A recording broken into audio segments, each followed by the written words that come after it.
Quisiéramos reflexionar en torno a la palabra del Señor.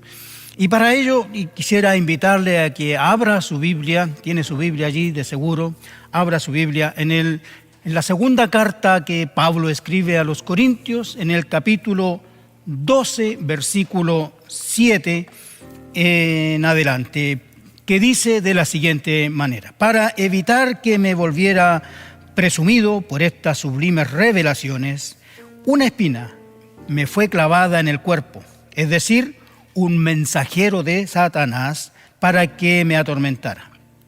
3 veces le rogué al Señor que me lo quitara.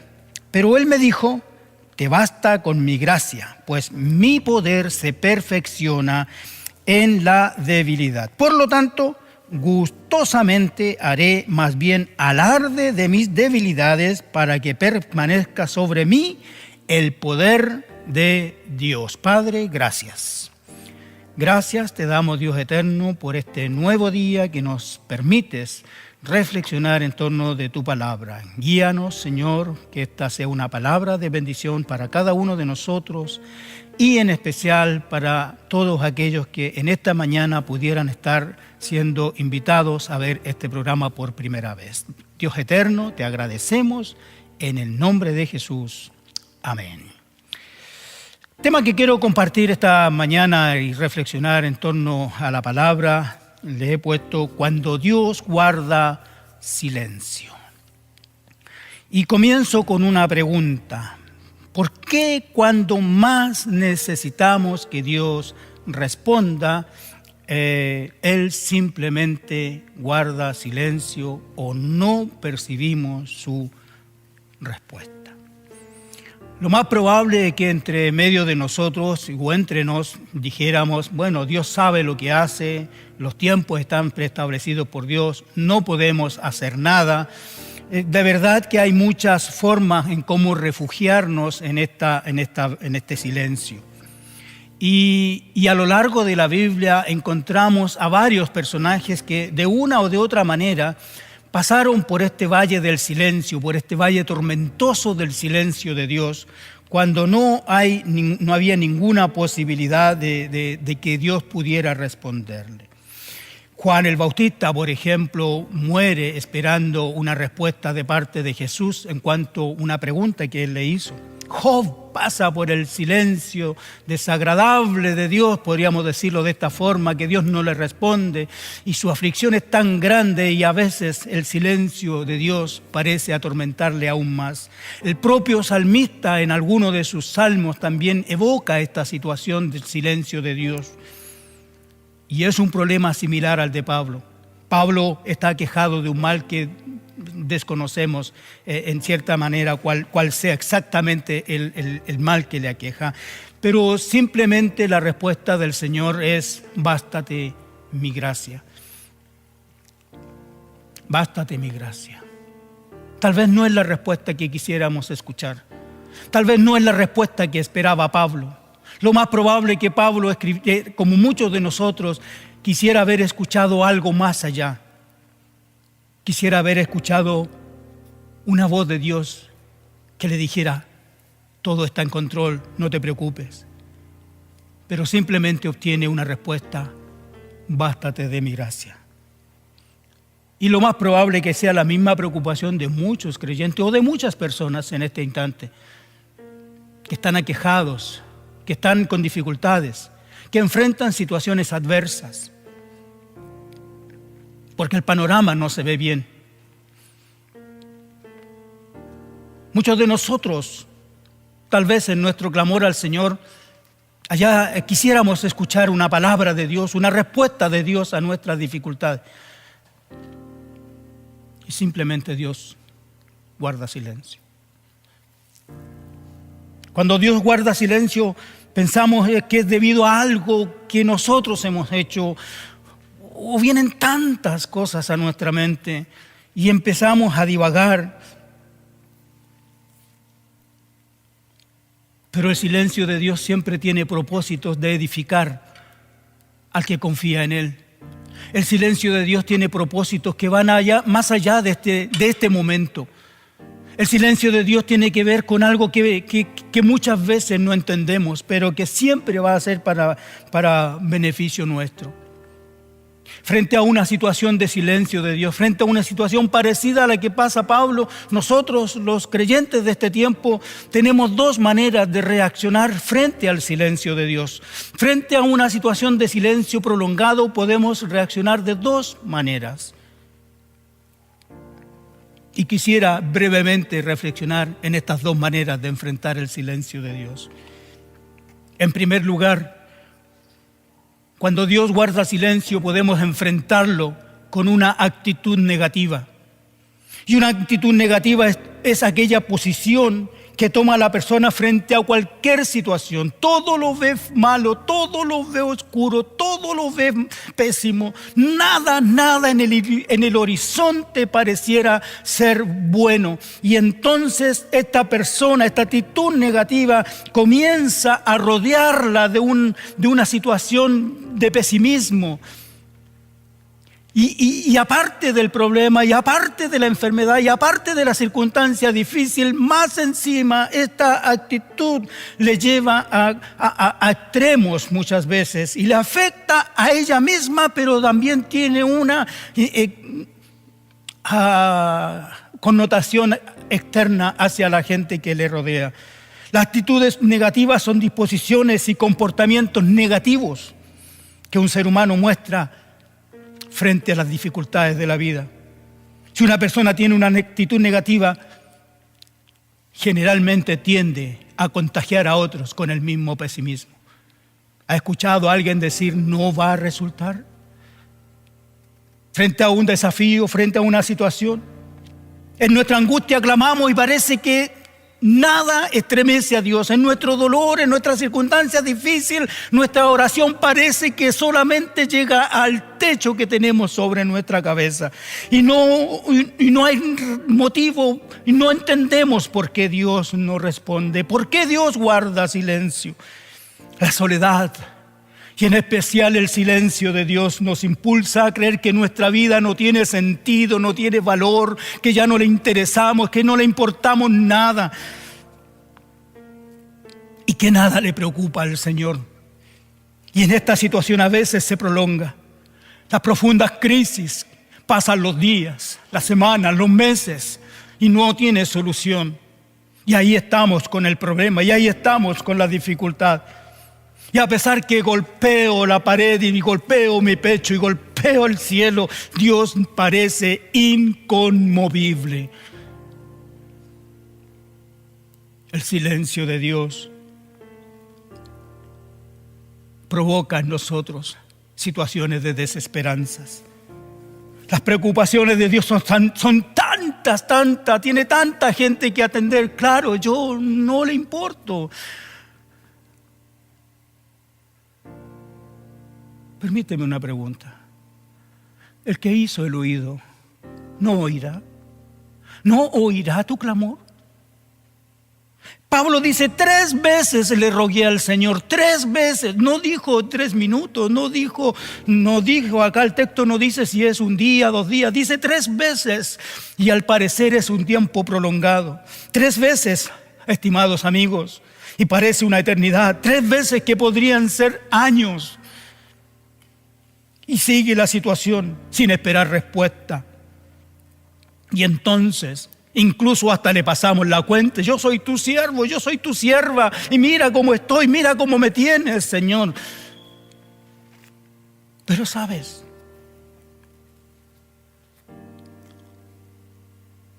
el silencio de Dios tiene propósitos que van más allá de este momento en el que estamos viviendo. El salmista, al verse en esta misma situación, más clamaba a Dios. Él había experimentado con su propia vida, con sus propias situaciones, sus hechos, el dolor, la persecución, la envidia y aún su propio pecado causaron en él profundas crisis del silencio de Dios. Jamás piense que Dios no lo oye. No piense que Dios no está interesado en usted. No piense que Dios está enojado con usted. Dios no quiere contender con nosotros. Dios no quiere entablar una batalla con nosotros. Dios no quiere llevarnos al extremo. Lo que quiere Dios es que edifiquemos nuestra vida y este crisol de la prueba pueda ser algo que aumente nuestra fe y nuestra perseverancia en el Señor. Déjeme decirle que jamás Dios le dejará. Dios no le dejará en el desierto, en la enfermedad, en la tempestad, en el momento más difícil de la vida. No piense que Dios no está a su lado. Aún en su lecho de muerte el Señor nos acompañará, porque Él prometió que iba a estar siempre a nuestro lado. Él es nuestro pronto auxilio, es nuestro castillo fuerte, la roca sobre la cual nos sostenemos. ¿Cómo pues puede ayudar a alguien que está enojado? Yo creo que Dios está enojado. No, hijita querida, no, hijo querido. Dios no está enojado. Dios está trabajando en nuestras vidas. Dios está trabajando en tu vida. Es la única forma que tiene Dios para trabajar en nuestras vidas. La prueba.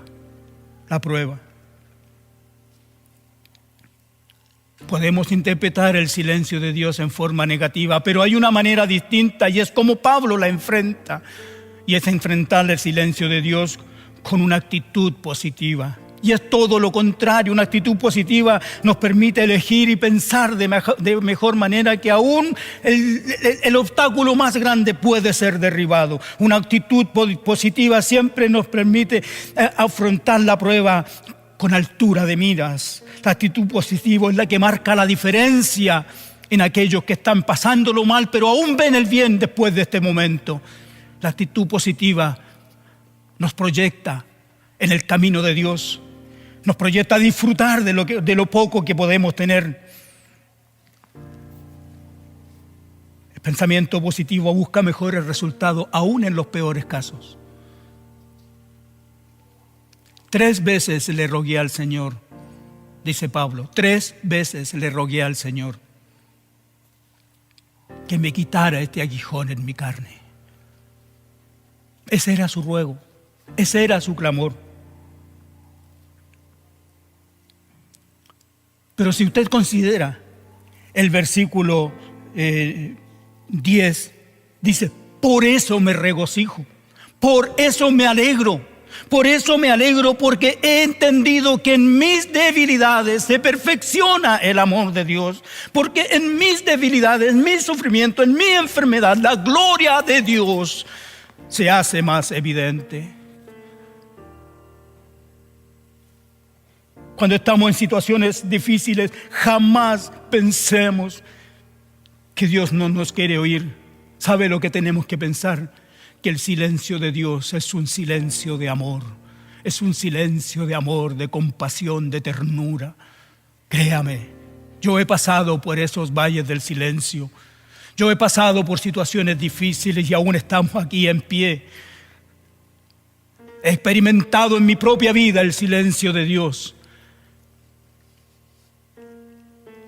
Pero he aprendido que después de la prueba viene la bendición. Un religioso católico de antaño, cercano al año 1500, 1600 por allí, San Juan de la Cruz, llamó a este silencio de Dios la oscura noche del alma, cuando no hay nada, nada. Cuando la salida del sol está muy lejana. Pero allí en esos momentos se experimenta con mayor valor la ternura de Dios, el amor de Dios. Hombres como Abraham, David, Elías pasaron por situaciones como estas, pero al paso de los años, no de los días. Nosotros quisiéramos que la prueba durara un día. Nosotros quisiéramos que la enfermedad durara un día. Pero estos hombres pasaron muchos años esperando una respuesta del Señor. Ya en la palabra de la semana pasada nos hablaba de un hombre como Abraham que tuvo que esperar más de 20 años, 25 años para que una promesa que le dio el Señor se hiciera realidad. Y aún con su cuerpo ya sin fuerzas, y aún experimentando el silencio de Dios, él creyó que Dios iba a cumplir esa promesa. Jesús declara más de una vez que el amor de Dios es un amor inmensurable, que no se puede medir.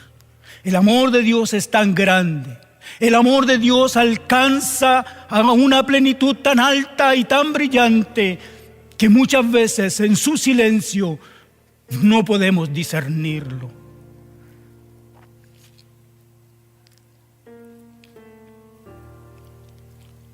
Si no bajo de esta cruz, es por amor. Es lo que podríamos decir en boca de nuestro Jesús al ser crucificado allí en la cruz del Calvario. El silencio de Dios nunca es un silencio de olvido. El silencio de Dios nunca es un silencio de muerte. El silencio de Dios nunca es un silencio de apatía. Todo lo contrario.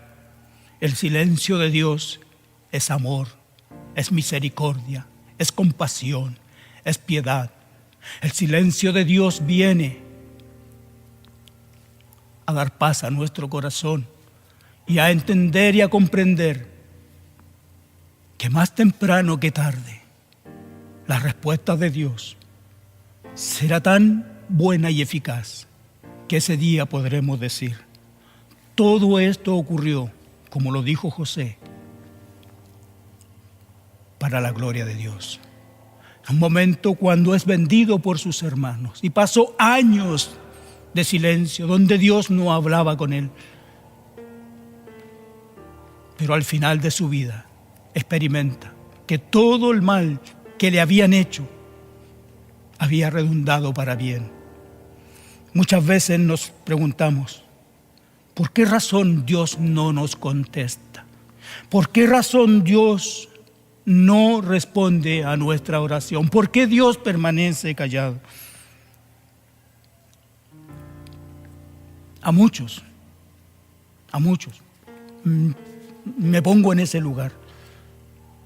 Quisiéramos que Dios respondiera ya, no mañana, más bien nos respondiera ayer. Pero si Dios está tomando su tiempo, si Dios está tomando un tiempo para responder, es porque está trabajando en nuestras vidas. Déjeme decirle que aún en medio de la tormenta podemos experimentar la paz de Dios. Que aún en medio del desierto podemos beber el agua fresca que nos da el Dios Todopoderoso. Que en medio del desierto un pueblo entero fue alimentado por 40 años.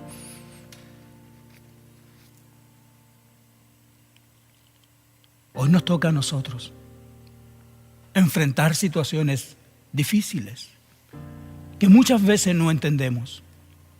Pero déjeme decirle, especialmente a usted, amigo, amiga, que está invitado esta mañana en esta conversación. No piense que Dios está enojado con usted. Por ningún motivo piense que Dios quiere destruirle. Es tan grande el amor de Dios por usted. Dice la palabra que Él envió a su propio Hijo para que todo aquel que en Él creyera fuere salvo. Hoy es el tiempo para que usted incline su corazón. Incline su corazón al Dios eterno y pueda decirle: quiero creer. Yo te invito a que donde estés, en el lugar donde estás allí, inclines tu rostro y puedas decir esta oración conmigo. Padre, yo te doy gracias. Por mucho tiempo he batallado contigo por este silencio. Por mucho tiempo he luchado contigo por este silencio. Porque no me has hablado. Porque no has dado respuesta a mis necesidades. Pero esta mañana, Dios eterno, yo quiero darte gracias porque he entendido que tu silencio no es silencio de muerte, sino que es un silencio de amor, un silencio de ternura, un silencio que rompe con todos los paradigmas del silencio. Es un silencio que llega a enternecer el alma y a darnos paz. Quiero abrir mi corazón, dígale al Señor, quiero abrir mi corazón para que entres a mi vida y me puedas ayudar. Te doy gracias, dígale, te doy gracias, porque esta mañana has roto el silencio en mi vida. Has roto tu silencio en mi vida y has hablado a mi corazón. Te damos gracias en el nombre de Jesús. Amén.